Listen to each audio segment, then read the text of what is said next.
Hello नमस्कार छात्रों, आपका मुरली ग्लोबल स्टडी चैनल में बहुत बहुत स्वागत है।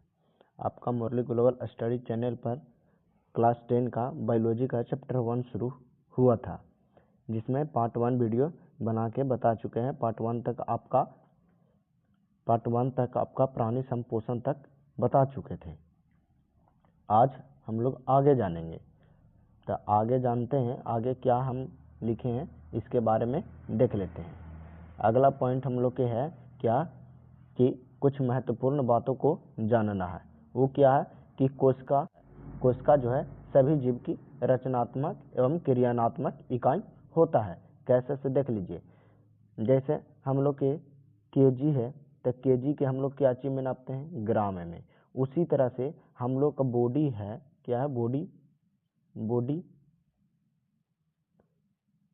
बॉडी हम लोग का बॉडी जो है वो बॉडी क्या चीज से बना है, सेल से बना है। क्या से बना है, सेल से, कोशिका से बना है। तो हम लोग के शरीर के सबसे छोटा इकाई जो है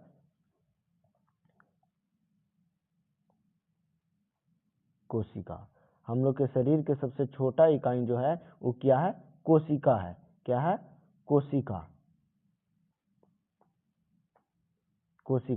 तो हम लोग के शरीर के सबसे छोटा इकाई क्या है, कोशिका। कोई पूछेगा कि जीवों का सबसे छोटा इकाई को क्या बोलते हैं, तो कोशिका बोलते हैं। जैसे हम लोग माँ के गर्भ में रहते हैं तो एक सेल के रूप में रहते हैं, एक कोशिका के रूप में रहते हैं। गोजी के रूप में रहते हैं, कोशिका के रूप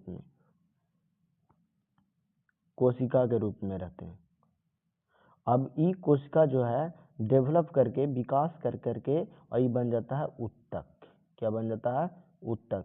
और उत्तक जो है, उत्तक जब डेवलप करता है तो उत्तक से बन जाता है हम लोग के क्या, उत्तक तंत्र। उत्तक क्या बनता है, उत्तक तंत्र। तंत्र माने होता है मशीन, उत्तक तंत्र। और उत्तक तंत्र से बन जाता है हम लोग का अंग। अंग कहें तो जैसे लंग्स अंग है, किडनी अंग है, फिर तुम्हारा बड़ी आंत लंग्स है, छोटी आंत लंग्स है, पेनक्रियाज अंग है। उसी तरह से अंग जब बहुत सा मिल जाता है तब इसको बोलते हैं कि अंग तंत्र बन गया। क्या बन गया, अंग तंत्र। अंग तंत्र किसको कहते हैं, जैसे रिस्पायरेटरी सिस्टम, जिसको हिंदी में श्वसन तंत्र बोलते हैं, तो श्वसन तंत्र बना। सांस लेने की जितना भी सिस्टम होता है उसको बोल रहे हैं श्वसन तंत्र। तो श्वसन लेने में जो जो मदद करता है, जैसे ट्रैकिया मदद करता है, लंग्स मदद करता है, रिब्स मदद करता है, उसी को क्या बोलते हैं कि अंग तंत्र है। अब अंग तंत्र से हम लोग के बन जाता है पूरा कंप्लीट शरीर।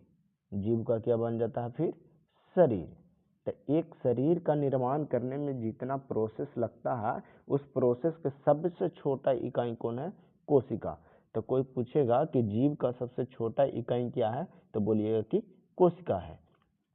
चलिए आगे देखिए, नेक्स्ट अगला पॉइंट वही बताया गया है। क्या बताया गया है कि कोशिका समूह से उत्तक, और उत्तकों के समूह से अंग बनता है, अंगों, और अंगों के समूह से अंगतंत्र, एवं विभिन्न अंगतंत्रों मिल करके जीव का निर्माण कर देता है। ये बात के हम आप लोग पहले भी बता चुके हैं, इसके पीछे अभी हम समझाएं। आगे देखिए, ये पॉइंट क्या आप लोग समझ रहे होंगे कि कोशिका, हम लोग माँ के गर्भ में एक कोशिका के रूप में रहते हैं। जब ढेर सा कोशिका मिल जाता है तो उत्तक बन जाता है, और जब बहुत सा उत्तक का समूह बहुत मन मिल जाएगा तब अंग बन जाएगा। क्या बन जाएगा, अंग बन जाएगा। क्या बन जाएगा, अंग। और अंगों से अंग तंत्र बन जाता है। जब बहुत सा अंग मिल जाता है तब अंग तंत्र बन जाता है, और विभिन्न अंग तंत्रों मिल करके जीव का निर्माण कर लेता है।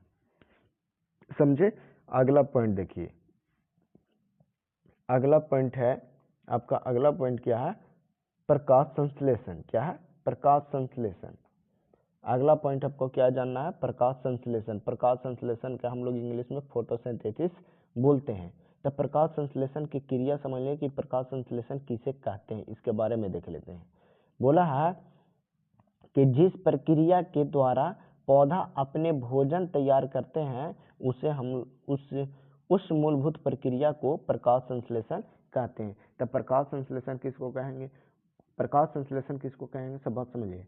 जिस प्रक्रिया के द्वारा, माने जिस क्रिया के द्वारा पौधा जो है अपना भोजन तैयार करता है, माने बनाता है, उस मूलभूत प्रक्रिया को प्रकाश संश्लेषण कहते हैं। और हम लोग जानते हैं कि पौधा को अपना भोजन बनाने में चार कच्चा पदार्थ की जरूरत पड़ता है। अब देख लेते हैं, इस प्रक्रिया में पौधा सूर्य के प्रकाश की उपस्थिति में क्लोरोफिल, CO2, H2O जल के बोल रहे हैं, CO2 कार्बन डाइऑक्साइड के बोला जाता है, और H2O जल को बोला जाता है, की मदद से भोजन अपना तैयार करता है। तब पौधा किसके मदद से भोजन तैयार करता है? तो सूर्य के प्रकाश का मदद लेता है, क्लोरोफिल जिसको पेड़ पौधा के पत्ती में होता है, CO2 गैस का मदद लेता है, H2O जल का मदद लेता है, और इस सारा चीज का मदद लेते हुए अपना भोजन पूर्ण रूप से अपना तैयार कर लेता है। किसमें? पत्ती में भोजन बनता है। कहाँ बनता है?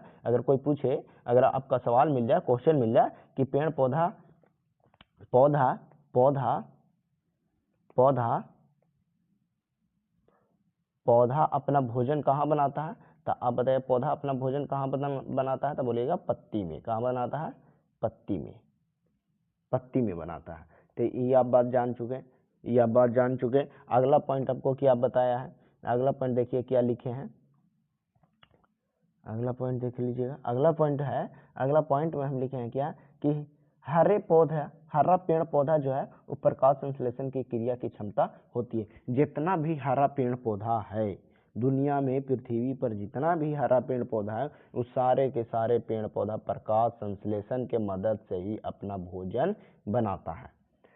कुछ पौधा प्रकाश संश्लेषण की क्रिया नहीं कर पाते हैं, उसे मृत जीवी या परजीवी पौधा कहते हैं। जैसे कुछ पौधा जो है अपना प्रकाश संश्लेषण की क्रिया ना करके वो मृत जीवी या परजीवी के रूप से अपना भोजन ग्रहण करता है, तब उसको बोलते हैं कि यह पौधा जो है मृत जीवी पौधा है या तो परजीवी पौधा रहेगा। जैसे गोबर छत्ता किसको बोलते हैं? जो किसी गंदौरा पे या गंदे स्थान पे एक छाता टाइप के उग जाता है, उसी को हम लोग क्या बोलते हैं? गोबर छत्ता बोलते हैं। तो अब देख लिए, गोबर छत्ता एक मृत जीवी पौधा है। गोबर छत्ता को कैसा पौधा बोलेंगे? मृत जीवी पौधा बोलेंगे। मृत जीवी किसको बोलते हैं? जो मरा हुआ चीज को सड़ गल जाए तब उसको से अपना पोषक तत्व लेकर के और एक नया पेड़ पौधा बना लेवे, तब उसको बोलते हैं मृत जीवी पौधा। तब मृत जीवी पौधा क्या है से आप लोग समझ रहे हैं। जैसे अमरबेल का पौधा, अमरबेल किसको बोलते हैं? इसे देख लीजिएगा। जैसे ये पेड़ है, ऐसा पेड़ देखेंगे, इसका डाली है, ब्रांच जिसको शाखा बोला जाता है। अब इस शाखा के ऊपर आप देखेंगे कि इस पे कुछ इस तरह से लरी टाइप के लुढ़का होगा। तो ये जो लाइनिंग टाइप के, जाली टाइप के जो लिपटे रहता है, उसी को हम लोग क्या बोलते हैं? उसी को हम लोग अमरबेल बोलते हैं। इसका कोई जड़ नहीं होता है। जो ये पौधा में जो ये डाली में जो इस तरह से लगा हुआ रहता है, इस तरह से अलग सा पौधा, इस पे थोड़ा सा बिक दीजिएगा, आप देखे होंगे। इस पौधा पर अगर थोड़ा सा अमरबेल बिक दीजिए तो ये अपना बहुत सा संख्या बना लेता है। अब ये अमरबेल जो है इसका कोई जड़ नहीं होता है। ये पौधा अपना भोजन, ये जो मेन पौधा है, ये पौधा अपना भोजन बनाता है, जड़ से भोजन ग्रहण करता है, और ग्रहण करने के बाद ये जो लटपटाया रहता है अमरबेल, इसी को अमरबेल बोलते हैं। ये अमरबेल जो है इससे अपना भोजन चूस लेता है और खा जाता है। अगला पॉइंट देखिएगा, इसको मृत जीवी किसको बोलते हैं सब समझ रहे होंगे, अमरबेल किसको बोलते हैं सब समझ रहे हैं, गोबर छत्ता किसको बोलते हैं ये बात भी आप समझ रहे हैं। चलिए अगला पॉइंट देख लेते हैं कि अगला पॉइंट आपका क्या है। अगला पॉइंट में आपका बताया है, थोड़ा सा आगे कर लेते हैं। अगला पॉइंट है आपको, प्रकाश संश्लेषण की क्रिया के लिए 4 आवश्यक कच्चे पदार्थ के नाम लिखें। बोला है जब पेड़ पौधा अपना प्रकाश संश्लेषण की प्रक्रिया के द्वारा जब अपना भोजन बनाता है, तो उस भोजन बनाने की क्रिया में चार आवश्यक कच्चे पदार्थ की जरूरत पड़ता है। पेड़ को कितना कच्चे पदार्थ की जरूरत पड़ता है? 4। वो 4 क्या क्या है सर देख लीजिएगा। सूर्य के प्रकाश, जब पेड़ पौधा खाना बनाता है तो सूर्य के प्रकाश के उपस्थिति में ही खाना बनाता है। पेड़ पौधा जब भी खाना बनाएगा तो दिन में ही बनाता है, रात में नहीं बनाता है। तो जितना भी पेड़ पौधा जो है हरा पेड़ पौधा, वो अपना भोजन सूर्य के प्रकाश के उपस्थिति में ही बनाता है। पर्णहरित या क्लोरोफिल, पर्णहरित या क्लोरोफिल पेड़ पौधा के पत्ती में मौजूद होता है। पत्ती में एक क्लोरोप्लास्ट नामक स्थान पाया जाता है, उसी में क्लोरोफिल मौजूद होती है या पर्णहरित मौजूद होती है। इसका कलर हरा रंग का होता है। क्लोरोफिल के कारण ही पेड़ पौधा का पत्ता किस कलर का दिखाई देता है? हरे रंग का दिखाई देता है। आगे जब देखिएगा तो कार्बन डाइऑक्साइड, पेड़ पौधा को अपना भोजन बनाने के लिए, प्रकाश संश्लेषण की क्रिया करने के लिए कार्बन डाइऑक्साइड की भी जरूरत पड़ती है। कार्बन डाइऑक्साइड वातावरण वायुमंडल में से ले लेता है। हम लोग नाक से कार्बन डाइऑक्साइड छोड़ते हैं, पेड़ पौधा ऑक्सीजन छोड़ता है। पेड़ पौधा जो ऑक्सीजन छोड़ता है उसको हम लोग ले लेते हैं, और जो हम लोग CO2 छोड़ते हैं वो पेड़ पौधा ग्रहण कर लेता है। तो चलिए अगला पॉइंट यहाँ तक आप जान चुके होंगे। फिर है चौथा पॉइंट बोला है H2O एवं खनिज लवण, माने H2O कहें तो जल। H2O किसको बोल रहे हैं? जल के। इस जल का फॉर्मूला है। तो H2O जल एवं खनिज लवण। जल एवं खनिज लवण जो है पेड़ पौधा मिट्टी से चूस लेता है, खींच लेता है जड़ के माध्यम से, और अपना भोजन इस चारों कच्चे पदार्थ मिल करके और पेड़ पौधा में अपना भोजन ग्रहण कर लेता है। अगला पॉइंट देखिएगा,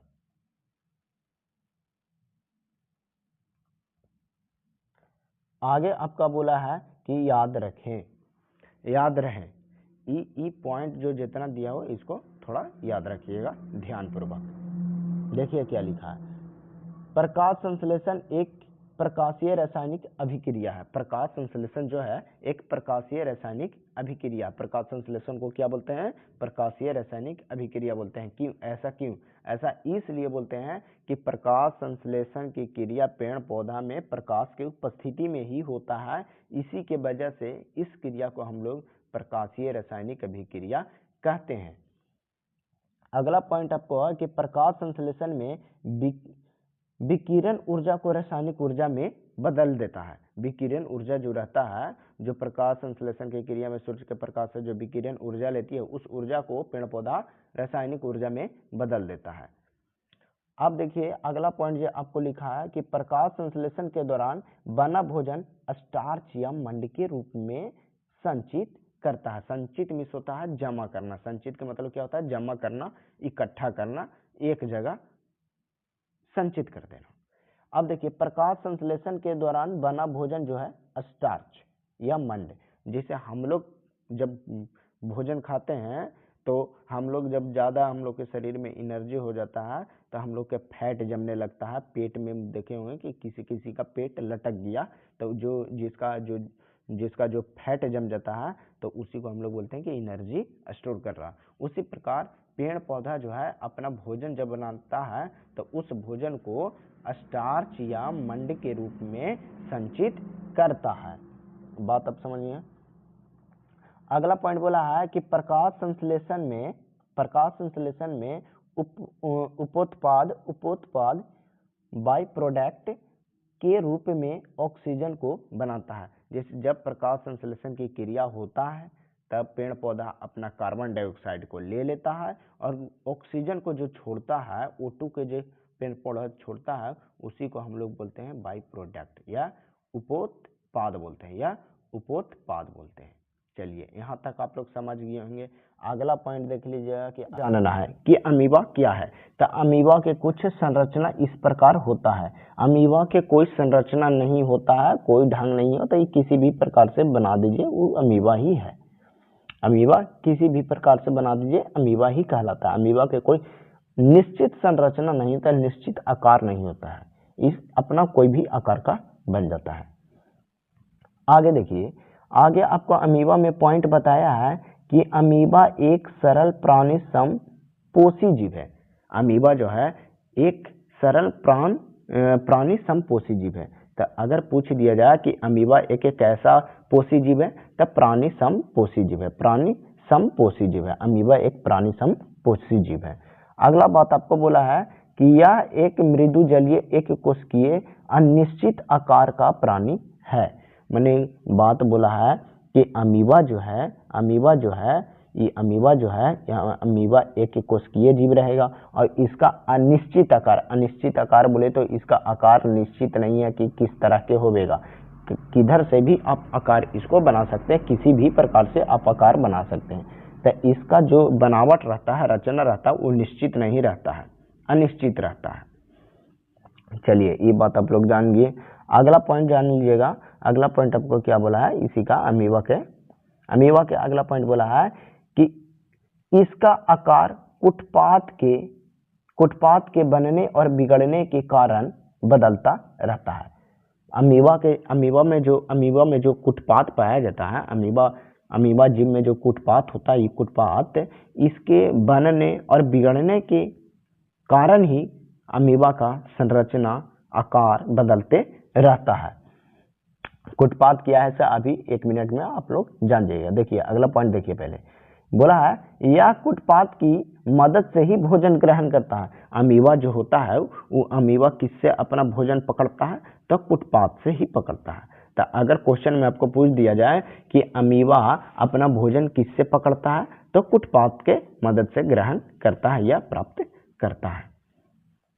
चलिए अगला पॉइंट है कि अमीबा का भोजन शैवाल के छोटे छोटे टुकड़े, बैक्टीरिया, डायटम एवं अन्य छोटे छोटे एक कोशिकीय मृत कार्बनिक पदार्थ का छोटे छोटे टुकड़े इत्यादि होते हैं। अमीबा जो है, अमीबा किसको भोजन पकड़ करके खाता है, बड़ा बड़ा जानवर को नहीं, शैवाल को। शैवाल किसको बोलते हैं, जो चापाकल के पास काई लगा हुआ रहता है उसको शैवाल बोला जाता है।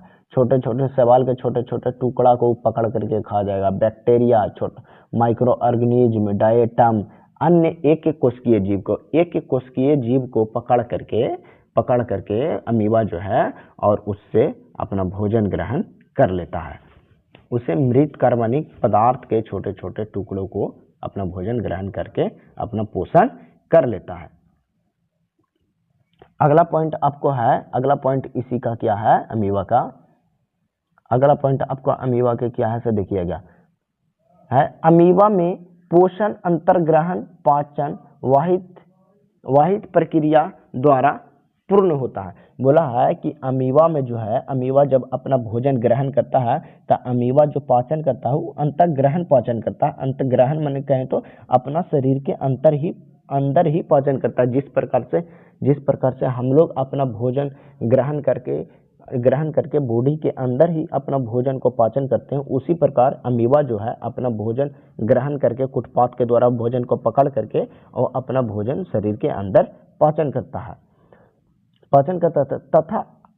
तथा जो अपचित पदार्थ रहता है, अपचित भोजन रहता है, जो भोजन नहीं पचता उसको बहिष्करण प्रक्रिया के द्वारा पूर्ण करता। बहिष्करण माने अपना जो अपच भोजन रहता है, जो नहीं पचता है, उसको बाहर निकाल देता है। बहिष्करण प्रक्रिया के द्वारा पूर्ण करता है, बाहर निकाल देता है। अगला पॉइंट देखिए, अमीबा में पाचन भोजन रसधानी में एंजाइम के द्वारा होता है। अमीबा में जो पाचन होता है, अमीबा जीव जो है उसमें जब भोजन को पाचन करता है तो वो रसधानी में करता है। कहाँ पे करता है, रसधानी में। रसधानी क्या है, जैसे हम लोग के पाचन कहाँ होता है, छोटी आंत में पूर्णतः तरह से हो जाता है, पूरी तरह से छोटी आंत में हम लोग के भोजन पच जाता है। उसी तरह से अमीबा में रसधानी एक अंग होता है अमीबा का, जैसे हम लोग के पेट अंग है, हाथ अंग है, उसी तरह से अमीबा का रसधानी एक प्रकार के अंग है। उसी में भोजन अमीबा अपना पचा लेता है। अगला पॉइंट देखिए, अमीबा में अपने भोजन को शरीर से बाहर निकालने का कोई निश्चित स्थान नहीं होता है। अमीबा में जैसे हम लोग अपच भोजन कहें तो जो डाइजेस्ट नहीं होता, मल होता, हम लोग मल किसके द्वारा से निकालते हैं, अनस के द्वारा से माने जिसको गुद्दा भी बोलते हैं। गुद्दा हम लोग खाना खाते हैं सुबह में, जो अपच भोजन रहता है उसको लाइट्रिन के माध्यम से निकाल देते हैं। उसी तरह से बोला है कि अमीबा जो है अपना भोजन शरीर को बाहर कैसे निकालता है, तो उसको बाहर निकालने के लिए कोई निश्चित स्थान जो है, उसको कोई निश्चित स्थान नहीं होता कि कहाँ पे से निकलता है। किसी भी स्थान से वो अपना एक होल बनाता है, छेदा बनाता है और उस छेदा से अपच भोजन को बाहर निकाल देता है। तो वही बात बोला है कि अमीबा में कोई अपच भोजन को शरीर से बाहर निकालने का कोई निश्चित स्थान नहीं होता है। अमीबा के डायग्राम थोड़ा देख लीजिए कि कुटपात किसको कहते हैं, रसधानी किसको कहते हैं। ये अमीबा का रचना है, जरा देखिएगा ध्यान से, ये अमीबा का रचना है। इस अमीबा के रचना में जो इस तरह के लोक रहा है आपको, ये गुंब की तरह, इसी को बोलते हैं हम लोग कुटपात। इसी से अपना अमीबा जो है कुछ इस तरह से होगा, इस तरह से, और इस तरह से अपना गोल करेगा, और इस तरह से, और यहाँ पे भोजन रहेगा, ये दोनों साथ में चिपक जाएगा और भोजन को बंद करके और अपना भोजन ग्रहण कर लेता है। कौन? अमीबा। रसधानी किसको बोलते हैं? तो ये जो गोल गुंब लुक रहा है, इसी गुंब में भोजन को, ये जो कुटपात की मदद से भोजन को पकड़ा और पकड़ करके यहाँ पे ले जाएगा रसधानी में, और रसधानी में इसको डाइजेस्ट कर लेगा, पचा लेगा भोजन को। चलिए, अमीबा के बारे में आप लोग जान गए होंगे कि अमीबा क्या है। अमीबा के जब हम लोग पढ़ लिए, अमीबा को जब पढ़ लिए तो और कुछ बात को हम लोग जान लेते हैं। पैरामीशियम को अब देख लेते हैं। पैरामीशियम के बारे में देखिए, पैरामीशियम में आपको क्या पॉइंट बताया है, पैरामीशियम में क्या लिखे हैं पॉइंट से देखते जाइएगा। पैरामीशियम यह एक प्राणी समभोजी एक कोशिकीय जीव है। देखिएगा, अमीबा जो था वो प्राणी समपोषी जीव था। प्राणी समपोषी जीव था। वो कौन सा जीव था? प्राणी